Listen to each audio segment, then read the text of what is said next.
All right. Well, I think we have had a great conference. I saved myself for the last spot so that I would not encourage people to leave early. um, Thanks for sticking to the end. I am Fabian Fernandez, as I mentioned at the beginning, and I'm a nutrient management specialist at the University of Minnesota. And today I will talk about some of the work that we are doing with primarily in irrigated sands, looking at nitrogen management and cover crops. And actually, the presentation ended up being more on 4R kinds of things. And then at the end, I will talk a little bit about some of the work that we are doing with cover crops and what we are seeing with some of the water quality aspects of those studies. But the reason for that is partly because I have 3 graduate students actually working in these kinds of projects, and the water quality and the environmental quality in these projects, we are actually measuring only water quality, nitrate leaching, but we are also looking at nitrous oxide and ammonia emissions. And they're more complicated data sets than some of the agronomic measurements. And so it takes a little bit more work. And so I figure I will focus more on what I have more solid data on, even though pretty much all of this work is ongoing. And we'll touch on the cover crops at the very end. So let's start with the easy one for nitrogen placement. I think that, when you think about 4Rs, I think placement is kind of the easiest one. The biggest concern for placement has to do with volatilization with nitrogen. If we are talking about other nutrients like phosphorus, potassium, it has to do a lot more with availability for the crop. But when we talk about nitrogen, really we are looking at reducing loss pathways mechanisms. And so volatilization loss, whether it's from urea applied on the surface or from anhydrous ammonia being applied under less than ideal conditions. With urea, we know that the transformation of urea happens as it transforms to CO2 and ammonia. And it happens with high pH soils or sandy soils, especially because of the low buffering capacity. That's where we see the biggest potential. The other part is soils that are moist but quickly drying. And these pictures actually show what happened over a 24-hour period in a normal spring in Minnesota. The one has a urease inhibitor and the other one doesn't. And you can see the hydrolysis and that happened only over a 24-hour period with a lot of crop residue on the surface. So it is very important to incorporate. If you're going to use urea, you have to use a urease inhibitor if you have no ability to incorporate that urea. And it's not a bulletproof. It's going to start losing nitrogen, but it will give you or buy you more time for a timely rain to incorporate that nitrogen into the soil. So the other part is nitrogen with anhydrous. And these are kind of the extremes. If you see a lot of white puffs coming out, it means that you're probably not sealing very well behind those knives. And if you are too wet, you also will be losing nitrogen at the moment of application because ammonia becomes a gas when it's released at the application point. And so if there is nothing to capture it, the soil doesn't close, it will go straight out to the atmosphere. This is actually a graph from Illinois, my previous place, from the agronomy handbook there, that kind of depicts, the right depth and the type of soil. We know that when we apply ammonia, that ammonia kind of expands about 3-4 inches from the point of application under ideal conditions. If it's too wet or too dry, that makes a difference. If it's too dry, it will expand farther, and sometimes it will go above the soil line, and so you will lose some of that ammonia. If it's too wet, you don't get a good seal, and so it escapes right from that knife track. And the other part is the soil, especially again with sandier soils, the capacity of the soil to retain ammonia. So you have to keep that in mind. And the best instrument that we have, and I know we don't talk too much about anhydrous ammonia because there is less and less of that being used, but the best instrument that we have to know if you're doing a good job with your application is your nose, because you can apply a strip, get out of the tractor, go and smell the soil. If you smell ammonia, you know that you're losing some ammonia. and you had to either adjust, going a little deeper, wait until better soil conditions for the application. So that's all I will say about placement. Let's talk about timing of application. So this graph shows basically the potential for nitrogen loss, leaching, or runoff that is basically in tandem with rainfall. And those rainfall patterns are typically higher in the spring for us here in Minnesota. And then you look at the red line, which shows corn nitrogen use, and we know that it's offset a little bit. And so um, applying nitrogen closer to that time of corn uptake, but after the high loss potential could be really beneficial. If you heard me talking about um, fine texture soils, you've heard me say that this works great in theory. It looks wonderful, but in practice, it doesn't always work out very well. But in sandy soils, this works out perfect. You need to apply nitrogen later because the potential for loss is just simply too great to do those applications. And we know that there is not a lot of nitrogen being taken up by the crop early in the growing season. And so the best thing you can do is apply just a small amount of nitrogen early on, just to get the crop going, and then apply the bulk of your nitrogen application around the V6 stage, V4 to V6, maybe V8, kind of towards the later part. That way you apply nitrogen in time for the crop to take it up when it needs it, and you're also past that point of high potential for nitrogen loss. This is a study showing at Becker, so a sandy soil, very sandy soil, the amount of ammonium and nitrate in blue and ammonium in red for the first and second foot of the soil profile. And these were different nitrogen rates, all applied pre-plant. So we had from a check with no nitrogen to 280 pounds of nitrogen. And you can see at V4, there was quite a bit of nitrogen still present in the soil from that pre-plant application. But by V8, when the plant really starts to use up nitrogen, you can see how little nitrogen is there left in that soil. So basically, by the time the crop needs it, that nitrogen is no longer in the soil. And this is moving forward at the end of the season, looking at the yields. You can see a nice linear response where 280 pounds of nitrogen yielded 100 bushels with a pre-plant application. Nobody needs to have a PhD to know that that's not a very good situation. It's simply put, if you're in a sandy site or a soil that has a lot of loss potential, you need to move those applications closer to the time of the plant uptake. And this is a study where we actually looked at a single pre-plant application with the blue line. And then we had two split applications, one where we apply 40 pounds pre-plant and then the remaining nitrogen at around V9, and the other one where we apply 80 pounds pre-plant and then the remaining N at V9. And you can see there that both the split applications outperform the pre-plant single application substantially. The other thing that was interesting is, and this was in a corn after corn site, that 40 versus 80, because that's one of the questions that people ask. If you're going to be applying the bulk of your nitrogen around V8, how much nitrogen do you really need for that crop to get to that point? And we saw that 40 is adequate to get that crop to that point. The other question that we've asked is when to side dress nitrogen. And so again, if you've seen some of my presentations talking about fine texture soils, this is very different, and there are a lot of different nuances that we need to talk about. But with sandy sites, it's actually pretty straightforward. The later that you wait, the better off you will be. In this study, this was only done with 120 pounds of nitrogen, so a very low suboptimum N rate.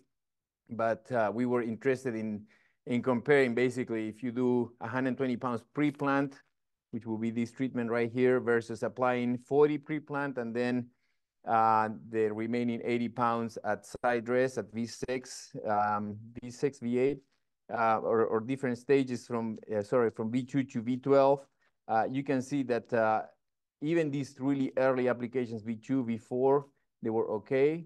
compared to the pre-plant application, but the yields were affected by that. We do lose some nitrogen. And it was not until like around V6, V8, where we saw the benefit. So keep that in mind if you're in a sandy site, that applications a little bit later really can make a big difference. And this is reflected in the soil nitrogen, a lot of information in this slide, but basically this green line represents the time of sampling. And so we are looking at sampling at V4, V8, V12, and R1. And you can see the treatments here where we apply pre-plant or the starter plus the application at V2, V4, V6, and so on. And so you can see that with those early applications, at V4, we did have quite a bit of ammonium and some nitrate in those early applications. But later, as we go to V8, some of those earlier applications, you can see that they are pretty close, similar to what you see for the check plot. And then even later in the season, some of those earlier applications, by this time, corn is really taking up nitrogen. And so there is really little potential for nitrogen loss. But those early applications will have way less nitrogen than you would need for that crop. And so split applying and applying a little bit later in the season is very important. And this actually has been shown in different formats, in different locations. I think Matt showed something very similar. I know that work from Minnesota, Waseca, has shown the similar thing with tile drainage. This is in a irrigated sandy site where we look at different nitrogen rates and the drainage, and when we lose nitrogen, and is this period right here, May through June, 75% of the drainage, 73% of the nitrate load happened during that period. And so if we can move nitrogen away from that time, and again, the plant doesn't really need a lot of nitrogen, so apply just a small amount to get the crop going, and then target the bulk of your application, I would say, around the middle of June or a little bit later. That's where you will see basically very little potential for nitrogen loss, because at that point, the crop is taking up a lot of water and nitrogen. And so even if we have some larger rain events, the potential for loss, as you can see in this part, is really flat. There is not really much potential for loss. All right, let's talk a little bit about source. And this is kind of a source timing combo. What we have here is, again, just one rate of 120 pounds of nitrogen, so a very suboptimal end rate for this system in Becker, sandy site. And this is the average across 4 site years of data, where we are comparing the pre-plant application of urea to all of these treatments that were done pre-plant. So we have anhydrous with N-Serve, a blend of ESN, a polymer-coated urea, 40 ESN, 80 urea, or the other way around, 100% ESN. And you can see that basically pretty much all of these were better options than pre-plant urea. Why? Because you are protecting nitrogen from potential loss, anhydrous ammonia, or even better with N-Serve. And then some of these, the polymer-coated urea that basically protects nitrogen from leaching losses early in the spring. And then this other side of the graph shows urea compared to, well, any of these actually, compared to the time of application. Again, we did the 40 pre-plant and then 80 at side dress at these different stages. And you can see that the split application, especially those later applications, were substantially better than anything that you could do pre-plant. Even with some of those enhanced efficiency fertilizers, they were not as good as doing a split application, okay? Because again, even with those enhanced efficiency fertilizers, there is some potential for nitrogen loss, and it does happen because, again, you're applying in early May, and you have basically a month and a half of potential for loss during that period. All right. This is an ongoing study. We are looking at, it's a long-term nitrogen study where this is just for the coarse textures soil, where we are applying basically 3 treatments. We have, these are split apply nitrogen. We know that this is the best option. So I kind of show you all the things that we should not do. We collected a lot of data in figuring out, okay, what works and what doesn't. Now these studies are more focused on, okay, we know what works. We know that we need to split apply nitrogen. 2 to 3 split applications are probably the best. And so what we are doing here is we are comparing these split applications where we apply at V2, V6, and V10, a third of the total in each of these applications, either as urea or applying ESN, the polymer-coated urea at V2, and then the other 2/3 of the application with urea, or this one where we only do a 2-split application, 2/3 of the total apply as ESM at V2 and 1/3 as urea. And what you see here is the economic optimum end rate. These are end rate studies, so we have a whole bunch of end rates so that we can calculate that economic optimum and the yield at that economic optimum. And so in here, the redder the color, the better it is. Basically, the less nitrogen that you needed to get to that economic optimum. You can look at the yields. They were all fairly similar. And so if you could get to that same yield level with less nitrogen, that's a good thing. It's economical, it's benefit.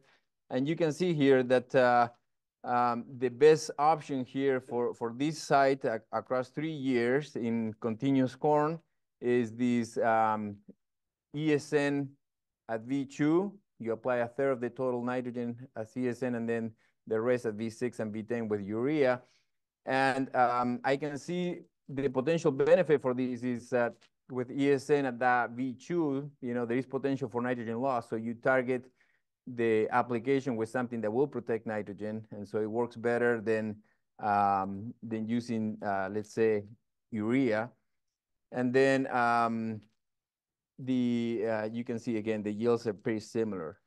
And then for the corn after soybean rotation, we kind of see some of the same things where that ESN 1/3 at V2, 2/3 of urea later in the season seem to work fairly well. They produce the lowest EONRs compared to the others. And in this case, especially against pre-plant urea, was substantially less nitrogen to obtain about the same yield.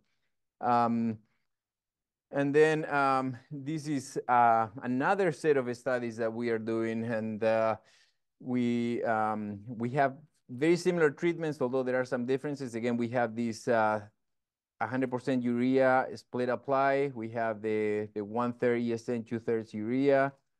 Then we have this other treatment where we are applying ESN for the first 2 applications. So 1/3 of the total at V2, 1/3 at V6, and then the last application using urea.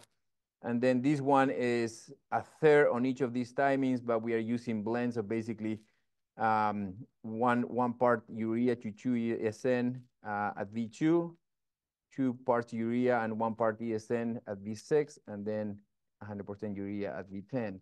And again, you're looking at the economic optimum end rate. These are all end rate trials so that we can calculate this economic optimum end rate and the yield at the economic optimum.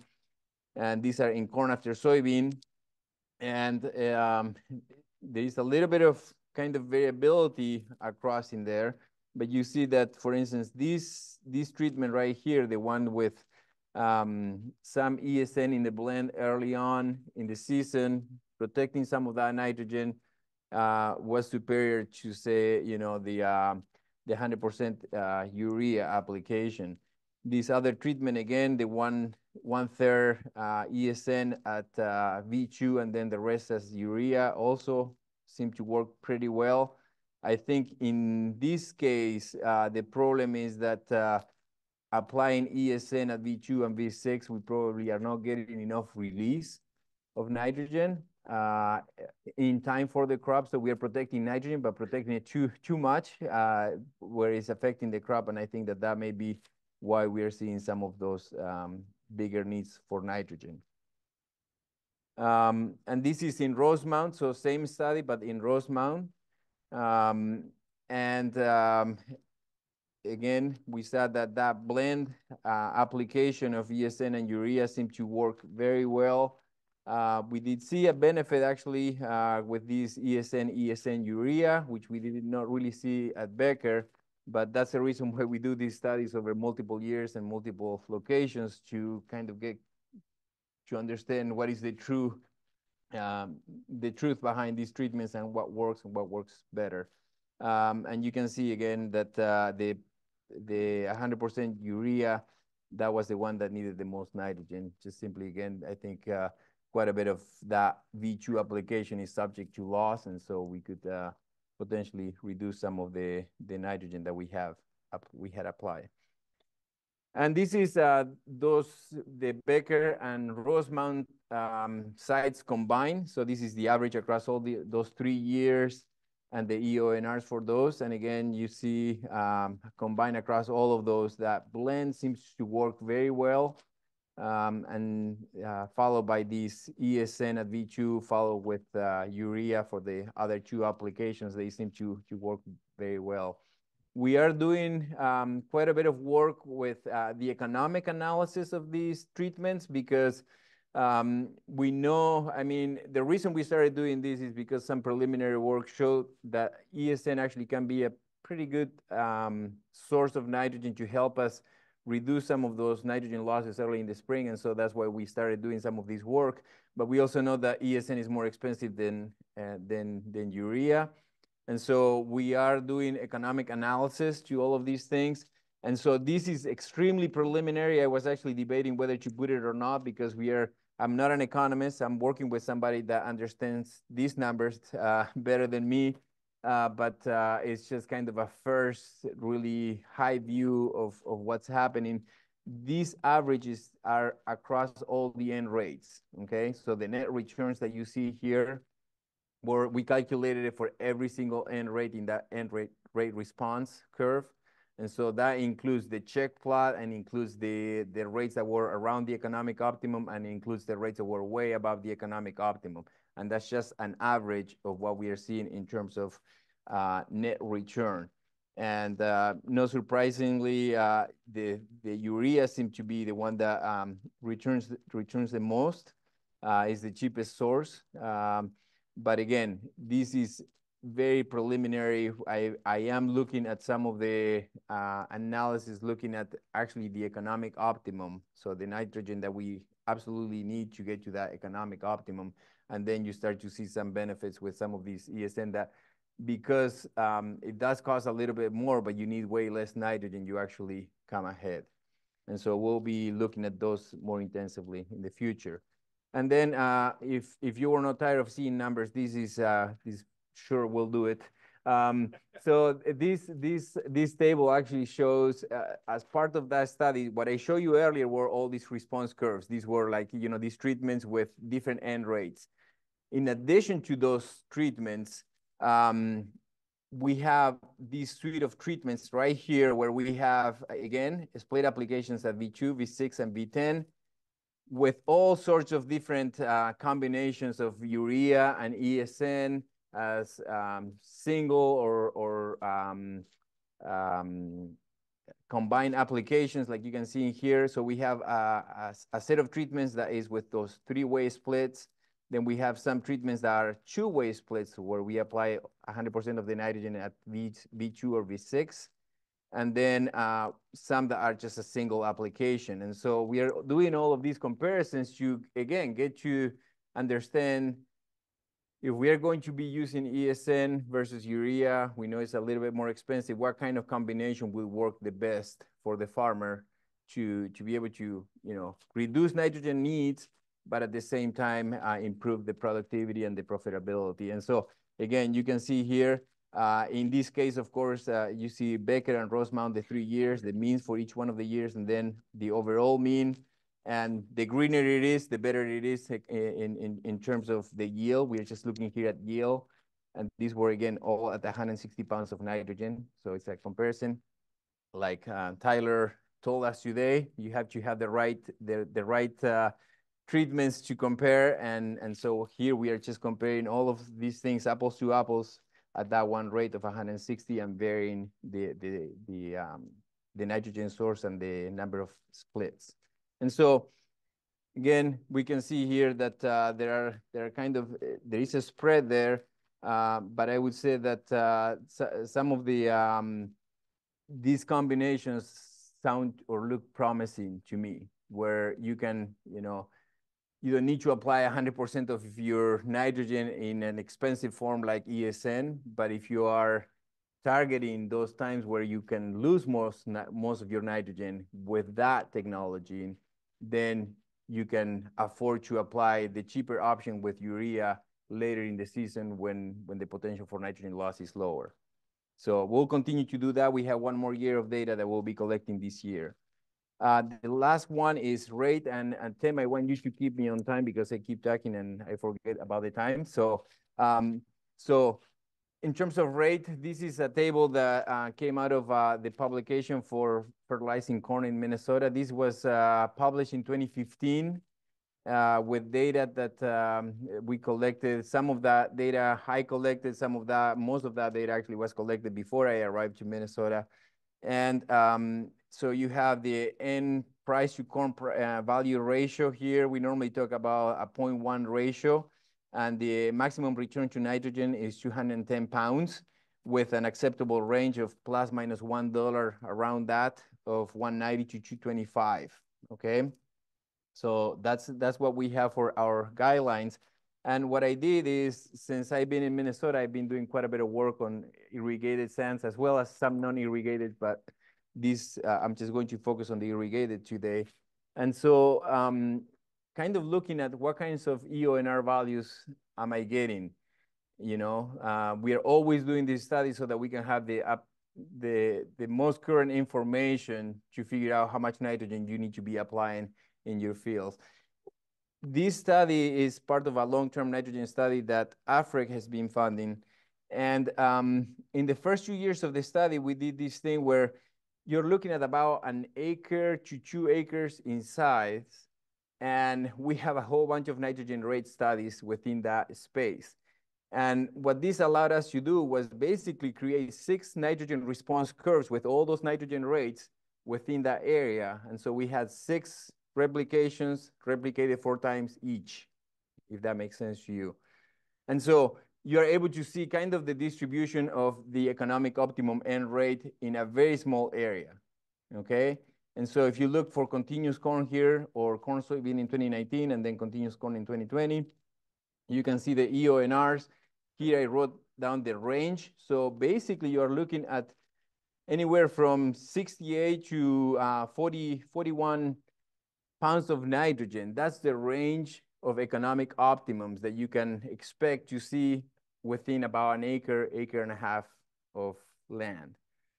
So when people tell me, well, you are managing the MRTN calculator is kind of an average across a lot of sites, I say, yes, it's not perfect. We know it's not perfect, but we know that there is a lot of variability out there, and to expect us to come up with a number that is an exact number is basically nearly impossible.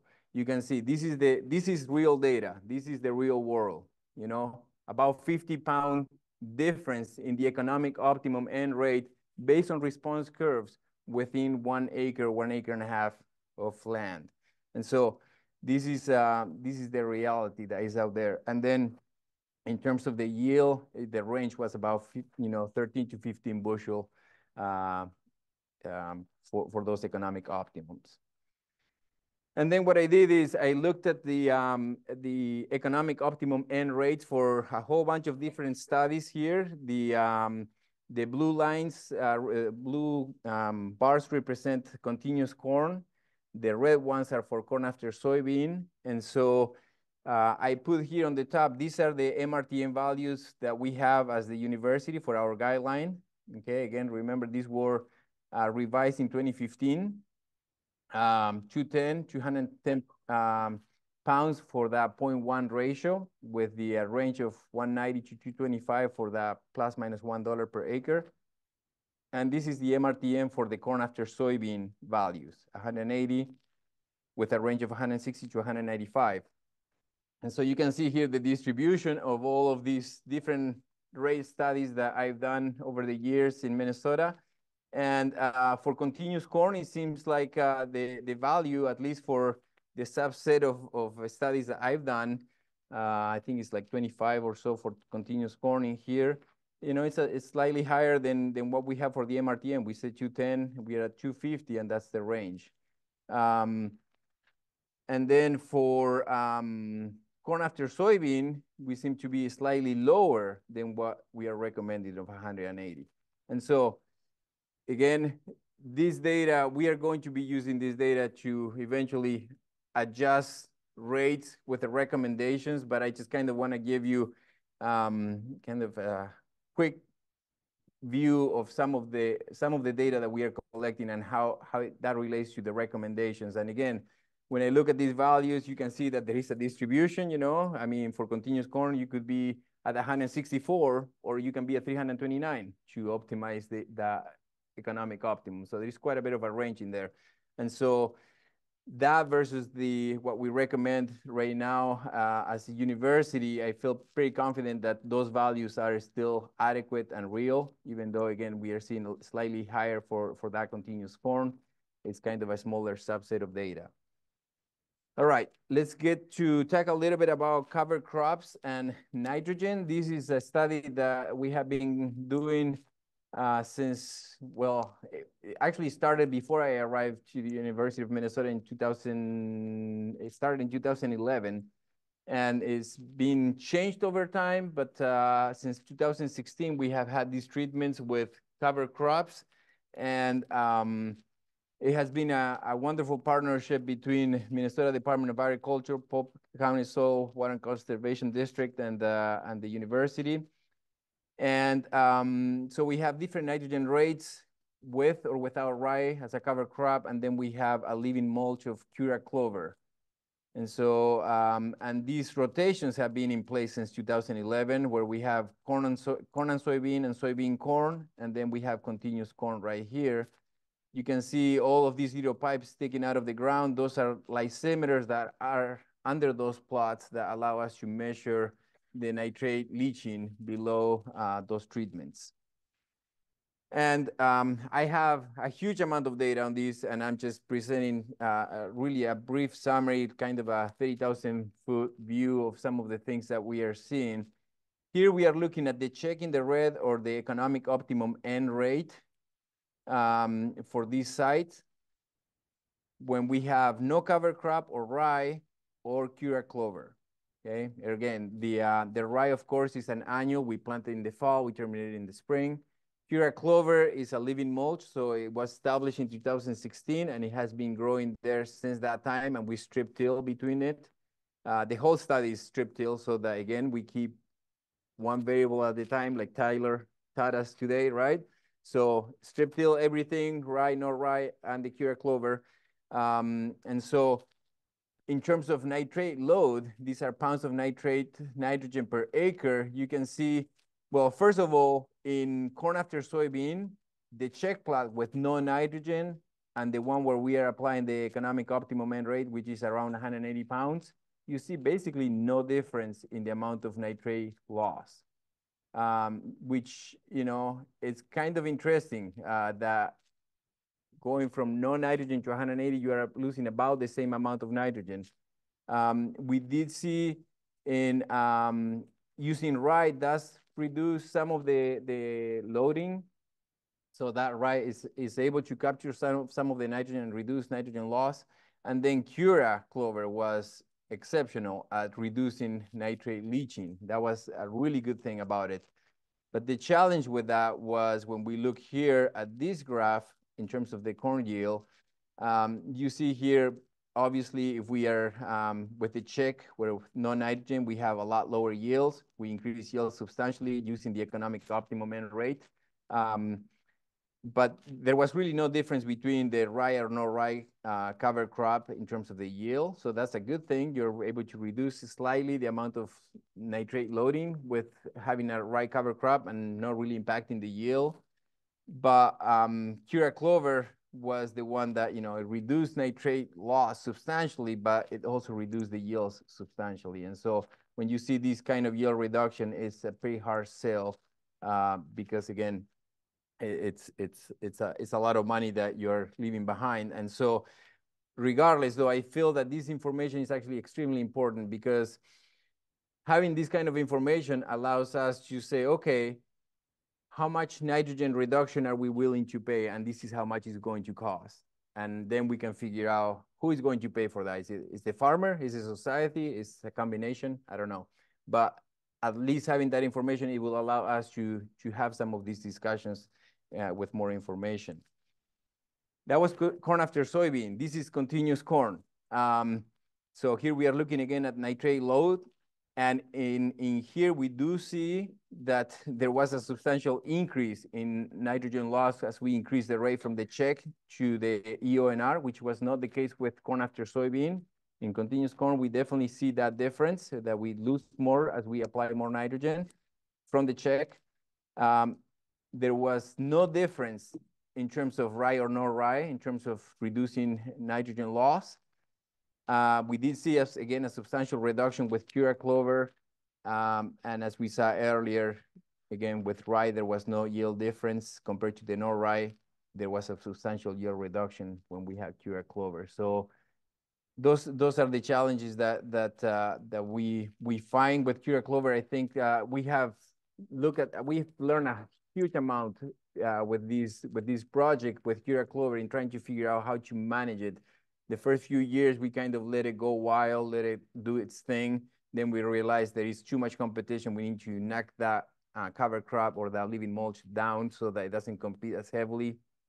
And so we saw that we were able to reduce that yield gap some, but at the same time that we saw that, we also saw that there was not as much benefit of that Cura clover taking up nitrate. And so we saw increased loss under Cura clover. And so it's kind of a give and take. We cannot, do both as much as we would love to.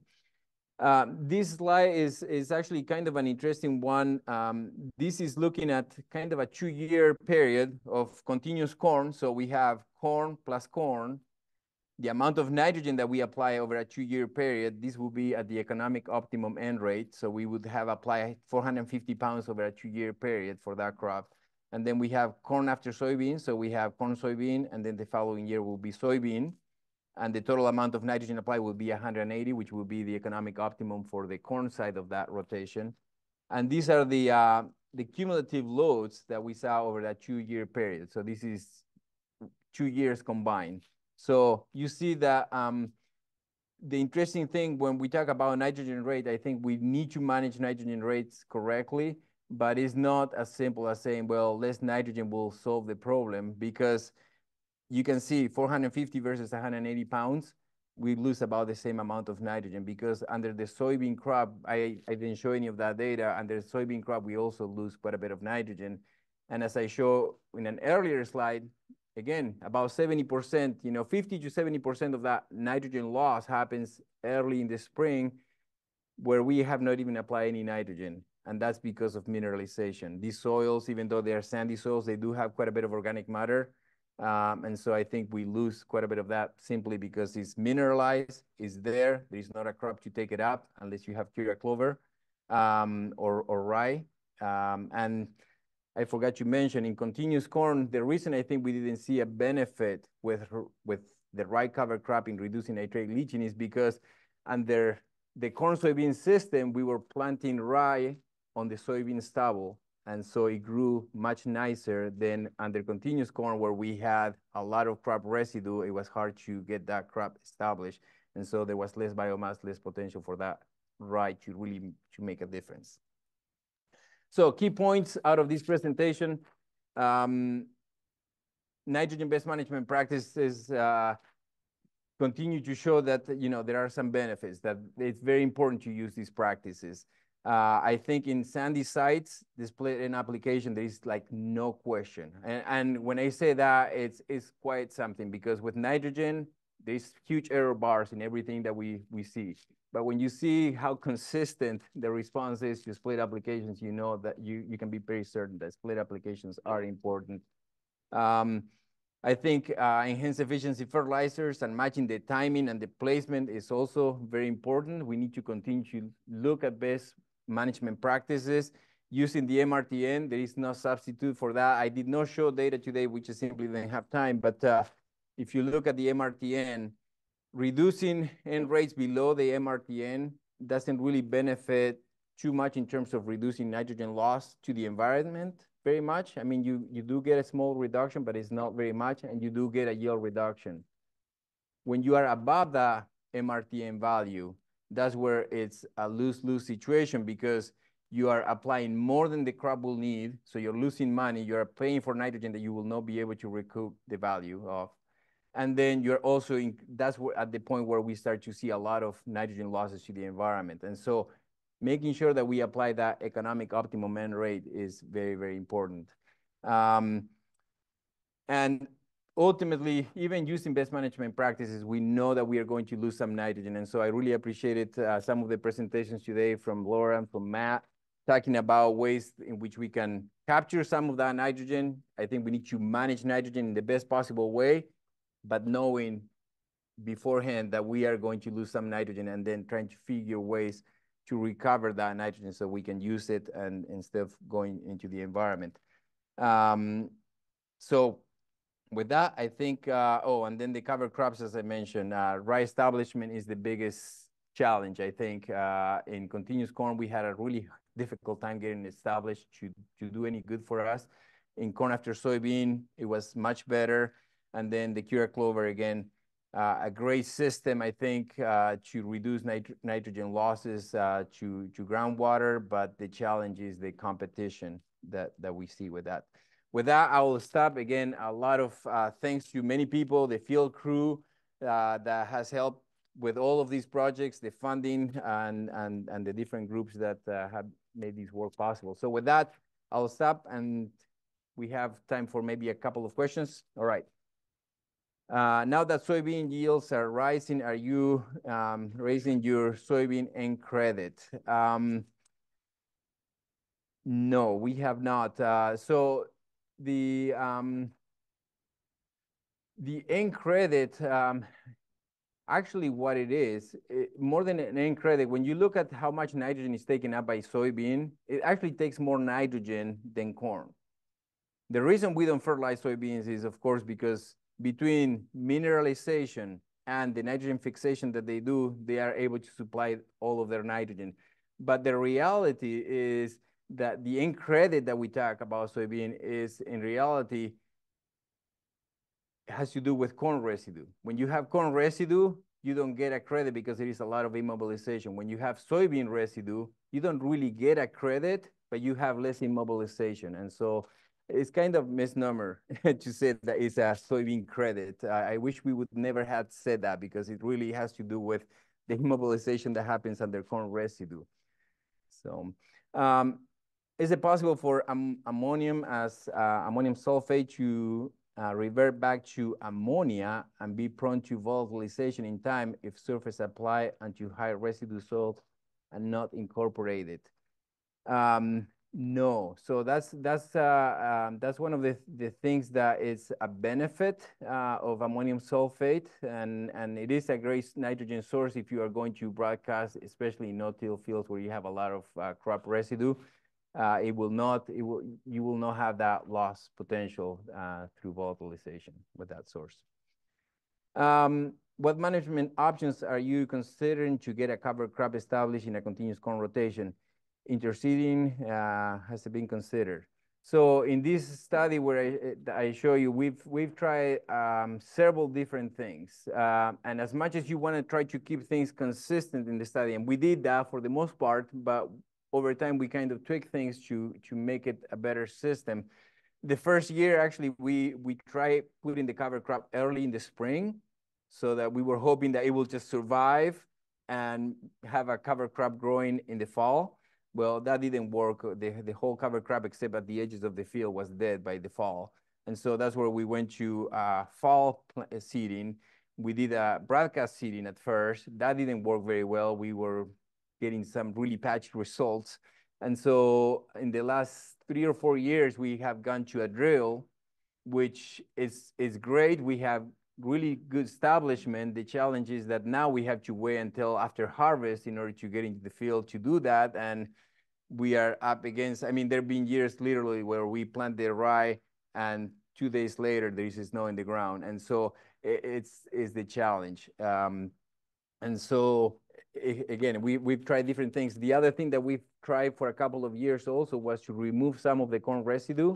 So we baled the corn residue out, which is one of those things where you're trying to put a cover crop for soil health reasons. It's, but you're now removing a huge amount of that carbon with biomass. And so there are no easy solutions, but I see some benefit, like especially if you have like animal production where you could do some of that baling for feeding animals and then be able to have a better system. And we did see improvements in the establishment of rye when we removed some of that corn residue out of the field.